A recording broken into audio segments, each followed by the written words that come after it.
Bueno, yo creo que estamos viendo ya indicios de debilitamiento de un mercado que no es el mismo, y esto es porque algo sucede, que en realidad es lo que habíamos venido comentando desde hace semanas. Nos extrañaba, por lo menos a mí me extrañaba, que las bolsas siguieran subiendo con una guerra abierta que provoca inflación, que es una inflación de oferta, que ya la teníamos pero que la agrava, y que esa inflación de oferta acaba permeando en el tiempo y se convierte en inflación de demanda, y que no se puede remediar solamente con herramientas convencionales de política monetaria y de impuestos, sino que hay que ir a soluciones estructurales.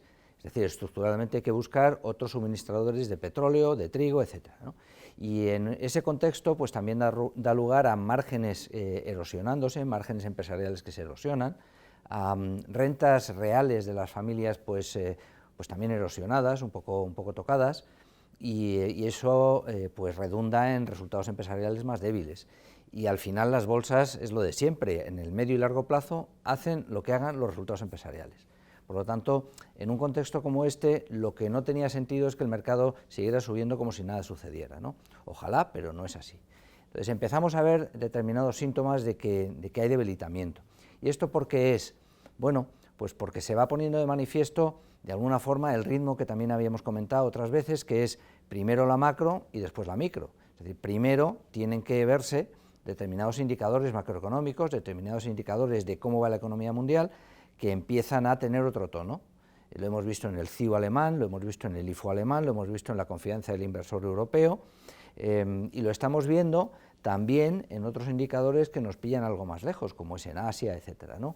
En China tienen un problema de rebrotes de virus, menos actividad. La OMC dice que el comercio mundial pues este año probablemente crecerá en torno al 3%, en lugar del 4,7%, viene de más 10% del año pasado. O sea, todo se está revisando en el plano macro un poco a la baja, que es lo lógico. Y en el plano micro, en los resultados empresariales, pues esto es lo que vamos a tener a partir de esta semana, porque los resultados empresariales americanos sobre todo, aunque algún europeo como ASML o SAP, pues se van a empezar a publicar ya de manera frecuente y además nombres de primera línea, ¿no? Los bancos americanos ya empezaron la semana pasada, esta semana empiezan a publicar todo tipo de compañías, y lo normal es que notemos cierta erosión, cierto sufrimiento en las cifras que se van publicando. Sin ir más lejos, los bancos americanos pues se estima que su beneficio por acción medio se contraerá un 35% en el primer trimestre, que es lo que se publica ahora, que al final va a tirar en expectativas, porque suelen hacerlo y puede ser un menos 25, pero es un menos 25. De manera que con erosión en beneficios por acción y daño en la macroeconomía, pues lo que estamos viendo es que en abril, pues en términos netos el S&P 500 ha hecho un menos 3%, más o menos, en grandes números, el Eurostoxx 50 menos 2,5%, cuando vamos a tecnología, el Nasdaq 100 pues menos 6%, más tecnología, semiconductores, el SOX menos 11%, en fin, esto es, no digo lo lógico, pero sí lo que de alguna forma cabía, que tuviera sentido temer, ¿no? Y esto empezamos a verlo ahora, ¿no?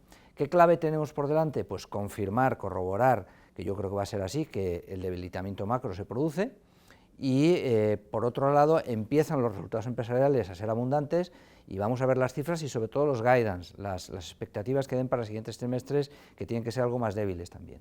Y en ese contexto, pues yo creo que empieza el baño de realidad que comentábamos la semana pasada, que no es que sea un drama, no es que sea el fin de las bolsas ni el fin del mundo, pero sí tiene importancia una guerra como la de Ucrania, que afecta mucho a una inflación que se convierte en semiestructural, que hay que combatirla con subidas de tipos, y que eso lleva a una erosión de márgenes y de rentas reales en las familias, ¿no?